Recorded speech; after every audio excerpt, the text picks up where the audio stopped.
सो hey guys, हम train में बैठने के बाद अपनी अपनी जगह पे हम अपने सीट पे बैठ चुके थे। आप देख सकते हैं सब लोग अपने अपने सीट पे हैं और ये बगल में एक लड़का है वीडियो बना रहा है। तो ना बाहर इतनी अच्छी मौसम हो रही थी ना कि क्या ही बताऊं। वैसे तो हमारा एसी बोगी था बट हमें गर्मी का उतना पता नहीं चल रहा था, लेकिन बाहर भी बहुत अच्छी मौसम हो रहे थे। ये आप देख सकते हैं जो ये पहाड़ी इलाका जो दिख रहा है ये अलवर का है। हम नियर अबाउट अलवर के पहुंच चुके थे और यहाँ मौसम बहुत ही ज़्यादा अच्छा हो रहा था। बारिश हो रही थी बाहर, मैंने थोड़ा सा इसे रिकॉर्ड कर लिया। तो ये देखिए बाबू ना पहली बार हमको लग रहा है ये अपने मतलब इनको होश में अपने ट्रेन में बैठे थे तो ये बहुत ही ज़्यादा शैतानी कर रहे थे, इधर से उधर मतलब बहुत ज़्यादा मस्ती कर रहे थे। ये इनको नींद नहीं आ रही थी। आप देख सकते हैं ये रात के ना 2 बजे का ये वीडियो मैंने शूट किया हुआ था, क्योंकि मैंने सोचा कि रुको इन तीनों की मस्ती थोड़ी सी मैं मतलब रिकॉर्ड करती हूँ। दोनों साइड से दो दो छोटे छोटे बच्चे थे और ये मेरा बाबू था। तीनों मिल गए थे और बिल्कुल भी सो नहीं रहे थे, पूरे शैतानी कर रहे थे, सबको जगा के रखे थे। आप देख सकते हैं कोई नहीं सोया है और मुझे इतनी ज़्यादा नींद आ रही थी क्योंकि मैं 2 दिन से बहुत ज़्यादा थकी हुई थी। सारा सामान पैक करना ये वो, और सुबह उठते ही फिर खाना पीना बनाना, और घर में जब निकलो तो सारी चीज़ें सेट करनी रहती है। तो मैं बहुत ज़्यादा थक गई थी। मैंने सोचा था ट्रेन में जाके सोऊंगी बट यहाँ उसका बिल्कुल उल्टा हुआ। आप देख सकते हैं ये बिल्कुल सोने नहीं दे रहे हैं। तो मुझे ना गुस्सा आ रहा था, मैंने मम्मी को जगाया, मैंने मम्मी को बोला कि आप इसको पकड़ो और मैं जा रही हूँ सोने। बट इतने हल्ला मचा रहे थे ये, इतना मेरा बाबू चिल्ला रहा था कि मुझे नींद ही नहीं आ रही थी।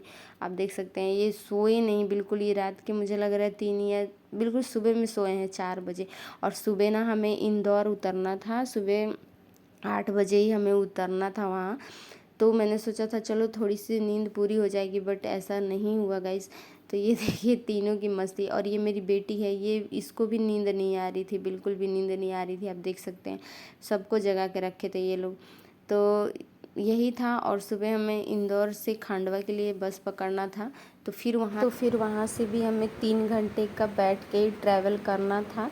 बट कोई बात नहीं, यहाँ सुबह हो चुकी थी और हमने यहाँ पे सारा बैग वैग अपना पैक कर लिया था, क्योंकि हमारा स्टेशन अब आने ही वाला था तो हमें उतरना था। तो हमने सारा बैग वैग पहले से अपना रेडी कर लिया था। और ये देखिए मेरे बाबू को, ये भी सो के उठ गए थे अपनी नींद पूरी करके। तो यहाँ हम स्टेशन से उतर के ना हमें बस स्टैंड जाना था। तो यहाँ हम इंदौर स्टेशन से उतर के सीढ़ियों से उतरते हुए हम जा रहे थे। तो यहाँ में बस मिल चुकी थी खांडवा के लिए। तो ये देखिए हम यहाँ पे बैठे थे तो मैंने सोचा चलो थोड़ा सा वीडियो में शूट कर लेती हूँ। अगर आपको भी अगर ओमकारेश्वर जाना है ना तो इंदौर से आपको यहाँ से डायरेक्ट बस मिलेगी खांडवा जाने के लिए, तो आप यहाँ से पहुँच जा सकते हैं। तो बाबू भी यहाँ अपने चाचू के पास बैठे थे और ये देखिए मम्मी और ये बाहर गए थे वॉशरूम के लिए, तो वो बाबू अपने चाचा के पास था। और ये है मेरी बेटी। हमारी बस जो है निकल चुकी थी और आप देख सकते हैं बाहर इतना अच्छा मौसम हो रहा था, बारिश हो रही थी बहुत ज़्यादा। तो गर्मी का बिल्कुल भी एहसास नहीं हो रहा था। भोले बाबा ने इतनी कृपा हमारे ऊपर की थी कि गर्मी का बिल्कुल भी एहसास नहीं हो रहा था। और हमने ना खिड़की को खोल दिया था ताकि हवा अच्छी मतलब ठंडी ठंडी हवा आती रही। ये देखिए बाबू को मेरे, ये भी बहुत ज़्यादा इंजॉय कर रहे थे खाते पीते। मतलब हम लोग फैमिली के साथ कहीं जाओ ना तो उसका एक मज़ा ही अलग होता है और बहुत ही ज़्यादा इंजॉय हमने किया। तो मुझे तो अच्छी लगती है, मैं अपनी फैमिली के साथ कहीं भी जाना मैं पसंद करती हूँ। मुझे अकेले कहीं भी जाना अच्छा नहीं लगता है ज़्यादा। और ये देखिए मैंने बाबू का ये पहला ट्रिप था तो मैंने इसको बिल्कुल भी मिस करना नहीं चाहा।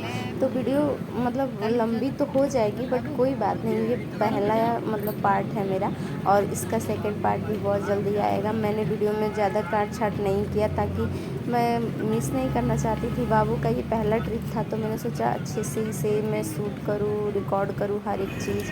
तो ये देखिए बाहर का व्यू कुछ इस तरीके से था गाइस, बहुत ही ज़्यादा अच्छा व्यू था। पहाड़ियों के बीच से होते हुए हमने ओमकारेश्वर जी पहुँचे थे और इसी बीच में ना रेल की पटरियाँ भी दिख रही थी, मगर इस पे एक भी रेल आते जाते हुए मैंने नहीं देखा।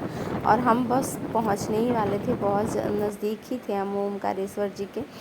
तो यहाँ ना मैंने इनसे पूछा तो ये कह रहे हैं अभी 1 से 1.5 घंटे लगेंगे। तो बीच में एक जगह हमने स्टॉपेज ले लिया था, थोड़ा सा हमने वहाँ पे लंच वगैरह मतलब पोहा वगैरह खाया था, कोल्ड ड्रिंक वोल्ड ड्रिंक पिया था, क्योंकि सुबह से हमने कुछ भी नहीं खाया था। हमने जैसे ही स्टेशन से उतरा वैसे ही हम बस पे बैठ चुके थे। तो वहाँ हमें खाने का टाइम नहीं मिला, तो भूख भी बहुत तेज़ लगी थी और हम बिना खाए पिए उतना दूर का ट्रैवल नहीं कर सकते थे। और वहाँ जाने के बाद हमें नहा के ही दर्शन करने थे, तो हमने सोचा कोई बात नहीं, हम खा पी के ही चलते हैं। तो यहाँ बस में ना बीच में ही अमरूद बिक रहा था, तो हमने अमरूद ख़रीदा, वो भी खाया। अभी थोड़ी देर बाद में ना भुट्टा भी खाऊंगी, क्योंकि भाई पेट में कुछ था नहीं, तो हमने सोचा खाते पीते ही चले। और मुझे तो बहुत ज़्यादा भूख लगती है ट्रैवलिंग के टाइम पे, और पता नहीं सबका अपना अलग अलग होता है, किसी को खाना पसंद नहीं होता है, बट मुझे तो बहुत ज़्यादा मज़ा आता है खाने में। हम लोग पूरे रास्ते कुछ ना कुछ खाते पीते गए, और हमने घर से भी भर के बहुत सारी चीज़ें लाए हुए थे, तो वो भी हम खा रहे थे, चिप्स, कुरकुरे, नमकीन, मतलब पूरे रास्ते हम खाते ही गए हैं, ऐसा कुछ नहीं, बहुत ज़्यादा इंजॉय करते हुए गए हैं। और मौसम भी उसी में बहुत ही ज़्यादा अच्छा था, तो हमने उसका भी दुगना मज़ा लिया। और रास्ते में एक जगह ना थोड़ा सा हमें मतलब जाम लग गया था, तो वहाँ थोड़ा आधे घंटे हमारा लेट हो गया। तो ये गाइस देखिए, ये है नर्मदा नदी, जो कि ये हमें ये बताती हैं कि अब हम ओमकारेश्वर जी के बहुत ही ज़्यादा नज़दीक आ चुके हैं, क्योंकि यही नदी जो है ओमकारेश्वर जी के बिल्कुल बीचों बीच से बहती है। इस साइड उसके उस साइड वो है ओमकारेश्वर भगवान हैं, और बीच में नर्मदा नदी है। तो इसी नदी में हम आगे चल के नहाएंगे, और इस पे एक बहुत ही बड़ा सा डैम भी बना हुआ है, मैं वो भी आप लोगों को दिखाऊंगी। तो इसका पानी मुझे सुनने में आया था कि बहुत ही ज़्यादा साफ़ होता है, बट ये बारिश की वजह से गंदा दिख रहा था। तो गाइस हमने बस स्टैंड उतर के यहाँ से ऑटो ले लिया था। ऑटो से यहाँ से अभी 2-3 किलोमीटर और अंदर जाना था हमें। मैं तो बिल्कुल ऊब चुकी थी, मैंने इनसे पूछा कितनी दूर जाना है, तो कह रहे हैं बस अब 2-3 किलोमीटर और दूर जाना है, उसके बाद ही तुम दर्शन कर पाओगे। मैंने कहा भगवान आप कितनी दूर हो और हमें दर्शन कब मिलेंगे। इतना मतलब थकान हो गई थी। ये देखिए यहाँ ओमकारेश्वर लिखा हुआ था बिल्कुल, और मन में एक बहुत ही ज़्यादा अच्छा लग रहा था, एक सुकून लग रहा था। ये देखिए चारों तरफ दीवारों पे बस यही नाम लिखा हुआ है, और ये जितने पैदल लोग जा रहे हैं ना, ये सारे वहीं जाने वाले थे। तो ये देखिए हम वहाँ पहुँच गए हैं, और मैं यहाँ मम्मी से पूछ रही थी कि मम्मी आप कहाँ आई हो, तो मेरी मम्मी भूल गई थी, तो मैं उन्हें दोबारा बता रही थी। तो गाइस बहुत ही ज़्यादा एंजॉय किया हमने। तो वीडियो कैसी लगी आप ज़रूर कमेंट करके बताना, और चैनल पर नए हैं तो चैनल को सब्सक्राइब ज़रूर करिएगा। और अब मैं यहाँ वीडियो को नॉर्मल छोड़ देती हूँ, आप आगे के वीडियो आप देखिए। आगे आगे नहाना है, ये थोड़ा थोड़ा हरिद्वार जैसा नहीं लग रहा है वो सामने, कितना मस्त है पानी, उसी में डुबकी लगा के नहाएंगे।